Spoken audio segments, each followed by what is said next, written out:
Hi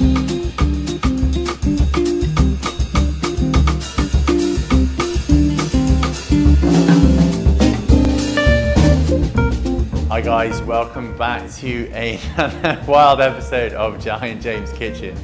I'm sorry I've been away for the last 2-3 weeks now. I don't know, you've had to put up with Cassie and that horrible voice of hers. No, I'm just kidding, Cassie, you're alright. But I'm back. I've just been in Singapore, setting up a cider franchise over there, and done a few festivals here in Hong Kong. So I've been working, I've been too busy. I'm building a bar, it was ready at the end of this month. So you guys should all come down. It's on Peel Street, 59 Peel Street. And the shop's gonna be called 99 Bottles, so get down and drink my stuff. In the meantime, I'm gonna be cooking some delicious treats for you today. Let me just move that out of the way. Today we're cooking a slightly complex but a shortened version of a classic French dish. It's called a beef bourguignon. I can never say it. Beef stew, French beef stew. It's quite textured, it's quite layered, it's got loads of shit in it, loads of different ingredients. Yeah, it's really nice. Traditionally you cook this for quite a few hours if you've got the time in France, but this is a sped up Hong Kong edition. Like all things, we haven't got the space or the time in this city to do anything for too long. So I'm going to show you like a 30-minute, 40-minute recipe instead. So it's fucking delicious. Goes really well with the apple secco, which you can get at the MIHK.TV store. I would start with this and then kind of move on to some red wine. So I'll talk you through the ingredients. Our producer's done an absolute job getting all the ingredients together. We've got potatoes. We're going to make these into mashed potatoes. Any kind of potato that you can mash is good. You want to just give them a wash first. We've got a piece of fillet here. Well, I'm lying. I'm just straight up lying. It's actually rump, but you can use rump or fillet.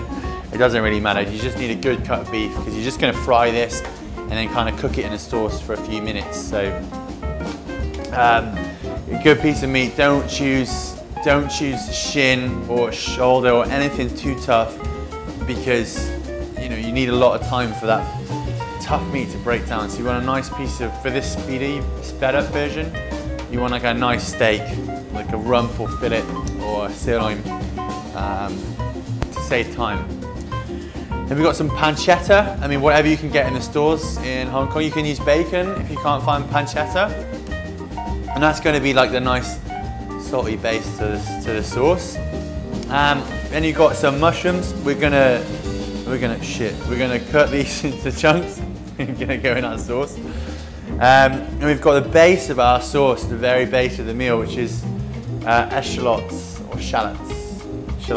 These are really small ones. You usually get them about double the size. You can see a teaspoon. These are about the size, or less than the size of a teaspoon. Usually the actual ones are about that big, but it doesn't really matter. You're supposed to use 8 of these. Because these are so small, we're just going to use more. But the smaller ones are like really sweet and tasty, so it'll make a nice change. So we'll cook them off. Then for our sauce, we have got some bay leaves. These are quite powerful. These are dried ones, which is fine. That's what you need. Put your head in there, strong. We've got some fresh thyme, which is always gorgeous. And a few sprigs of that. We've got some red wine. You need about 150 mils. This is 175, I think. So I have to drink some, I think. We've got some rice flour. You can use plain flour, but we didn't have any. So a good substitute is rice flour or cornstarch. You're going to need a couple of teaspoons of this as like a thickening agent to thicken up your sauce. Because we're going to put some beef stock in it, and you want about a cup and a half of beef stock. I've actually got, you probably only need one of these, but I want to get like really loads of beef flavour going on, so I'm going to make a really intense beef stock going on. I'm going to use 2 1.5 cups. And then, of course, some butter. Need that for cooking. And as always, where's that pepper at? Pepper and salt and some olive oil. And then to finish, to eat it with, just some fresh baby spinach, or you can use rocket or baby salad leaves. You're just gonna add this with your mashed potato, cook it and eat it at the end. It's really simple. Right, so where do we start? Let's start with the mashed potatoes. And we can get them on the go.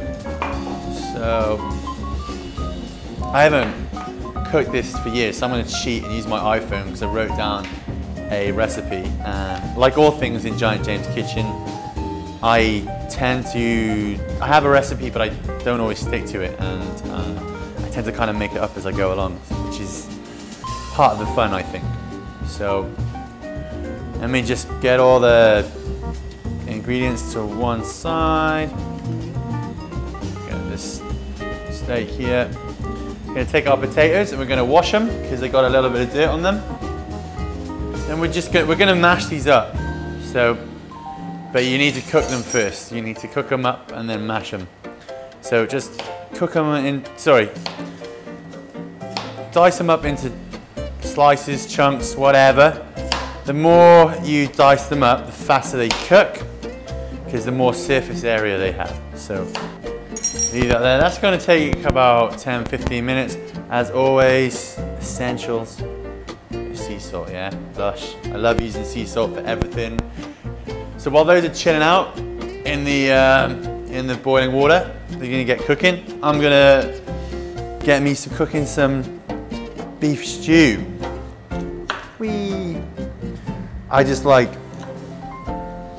literally chop the ends off with these and then peel them in a minute and then fry them. Like, I think so, fry them.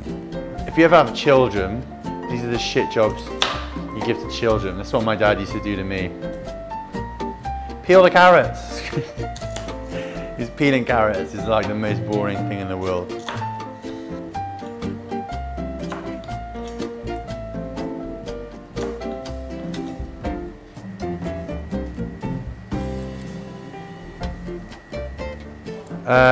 So, just like magic, we're doing the last few. Woo!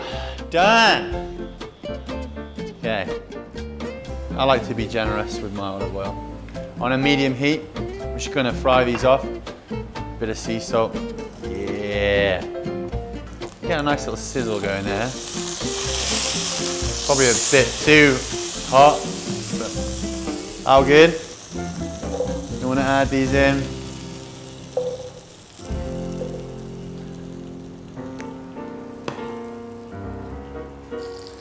I'm such a bloke in the kitchen, I can never find anything. So get these in there, get them cooking. Gonna cut our beef into 4cm chunks. I think, what's that, about 8cm, so go straight down the middle. Like that. Decent chunks so that you just can put them on your fork.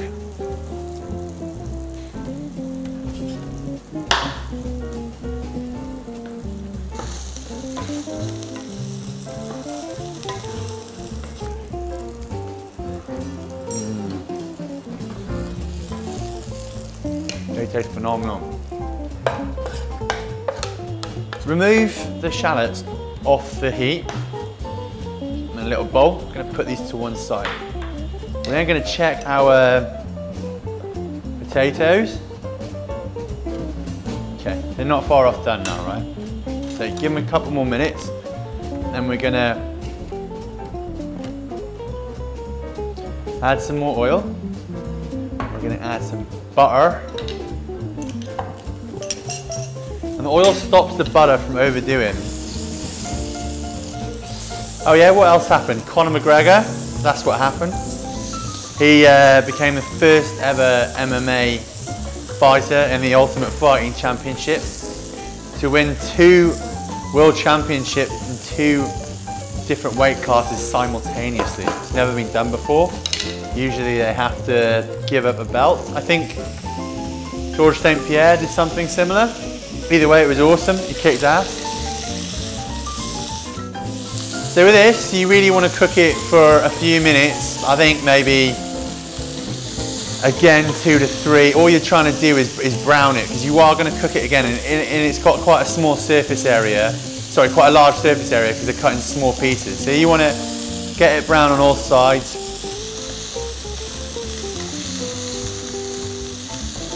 That's delicious. That smells great. According to the recipe, that's as long as I'm supposed to cook it for.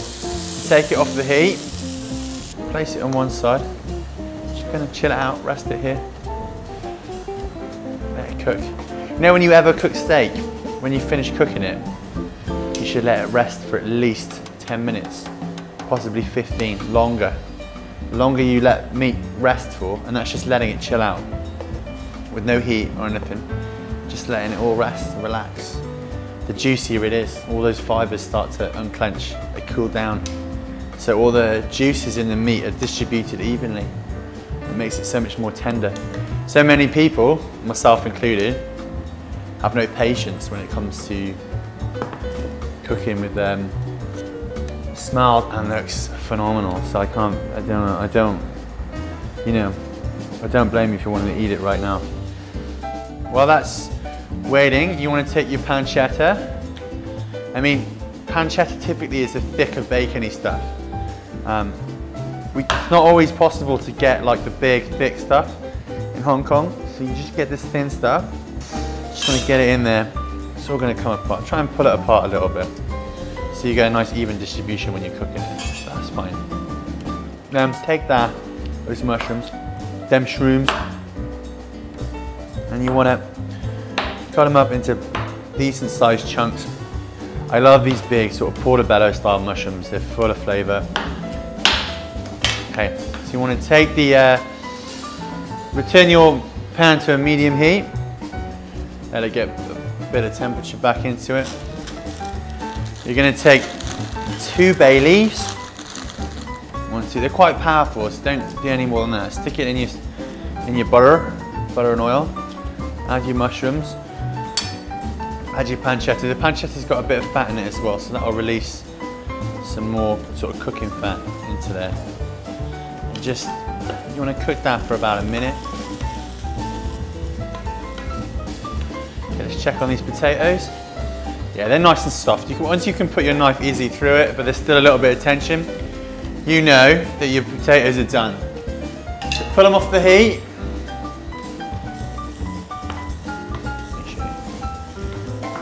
Okay. Thyme as well. So you want to take a couple of sprigs of thyme, chuck them in there. Okay, now you want your tomato paste, tomato puree. You're going to add 1, 2 generous teaspoons of that. Let's give it a nice little stir. You smell all those flavours now. It smells absolutely delicious. We're just going to add 2 teaspoons now of the rice flour. I know it looks a bit mental with like rice flour in there and everything, but trust me, it all makes sense when it's finished. Okay, so add the wine now. We're going to add quite a bit of wine. You add the wine in. Like that. Okay.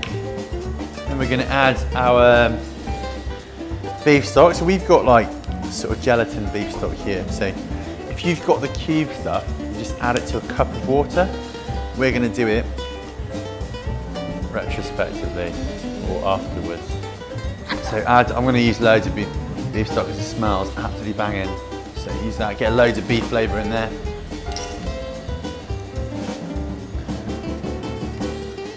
So let it simmer gently. You want to cook all that wine out, just reduce it down. I'm going to raise the temperature a little bit to medium heat. It was on a below medium heat before. taste a bit now. Oh, that is amazing. You can taste the thyme. Fuck, that's incredible. You can taste the thyme, the bay leaves, the wine, everything. Add your shallots in now, and flavours in there. Cook these for another minute. Don't worry about the minute part. Just add your beef back in there. I'm going to save one tiny bit for me. See, the beef, everything just thickens it all right back up. That beef is phenomenal. Still nice and hot. Take a good knob of butter. Knob. Oh shit. Which, you want it nice and creamy basically. It's not the healthiest in the world, but it's all quality ingredients, so it's not any of that processed shit. If you eat McDonald's, yeah, and you see me putting in a bit of butter and a bit of olive oil, I would not even concern myself with the healthiness of this food, because McDonald's is like eating death, cancer. That shit is fucking horrible. This is all like prime ingredients. That is phenomenal. And just let it chill out. That tastes incredible.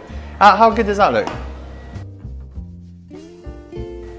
You're watching this giant James kitchen in action. This is fucking hilarious.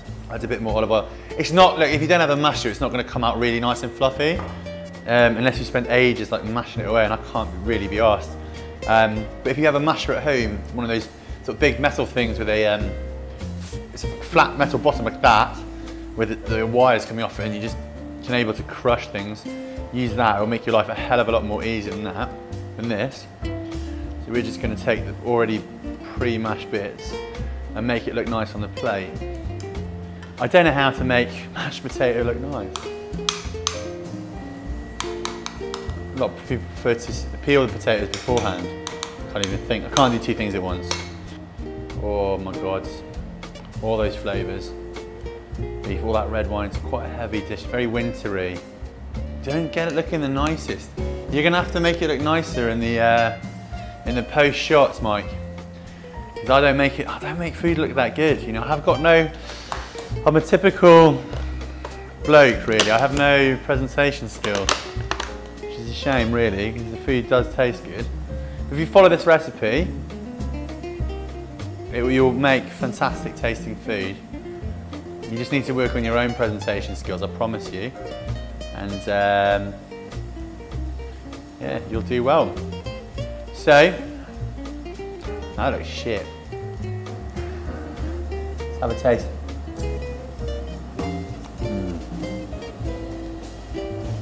That is next level. That's incredible. Yeah. And that, ladies and gentlemen, is why the French are one of the best cooking nations on the planet. That is amazing. Good on them. Vive la France. Don't forget to tune in on Thursday evenings, I think my show is. I think it moves around a bit. You can watch it on MIHK.TV. Have a look at Apple Secco. You can buy it in store now with home delivery or pick up here in the Quintong studio. Other than that, have a good weekend, guys, and I'll see you next week. Peace.